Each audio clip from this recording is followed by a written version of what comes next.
আসসালামু আলাইকুম সবাইকে, আশা করি সবাই ভালো আছেন। রিসেন্টলি আমরা একটা লং ট্রিপ থেকে আসলাম। সেই এক্সপিরিয়েন্স থেকে আপনাদেরকে কয়েকটা টিপস শেয়ার করব।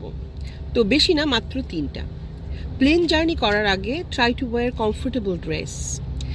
এটা কটন হতে পারে, একটু লুজ হলে ভালো হয়, দেখবেন যে পুরো প্লেন জার্নিতে will feel good. Number 2, drink lot of water. Plane জার্নিতে দেখবেন যে বডি ডিহাইড্রেট হয়ে যায়, তখন পান বেশি করা উচিত। পানি হতে পারে, জুস হতে পারে, তো ড্রিঙ্ক লট অফ ওয়াটার।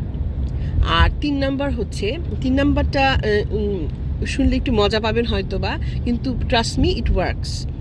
আপনি যখন প্লেনে উঠবেন, প্লেনটা যখন টেক অফ করবে অথবা ল্যান্ড করবে, হার্ড ক্যান্ডি চিবোতে থাকবেন। হার্ড ক্যান্ডি চিবলে কি হয়, কানের ব্যথা কম হয়। যাদের অন্তঃকরণের প্রবলেম আছে তারা দেখবেন যে কিছুটা হলেও আপনি কানের যে বো বো শব্দটা কিংবা কানের ব্যথাটা কম অনুভব করছেন। তো ট্রাই করে দেখবেন, it works. Recently we applied this and we feel good. So আল্লাহ হাফেজ সবাইকে, ভেবে দেখবেন।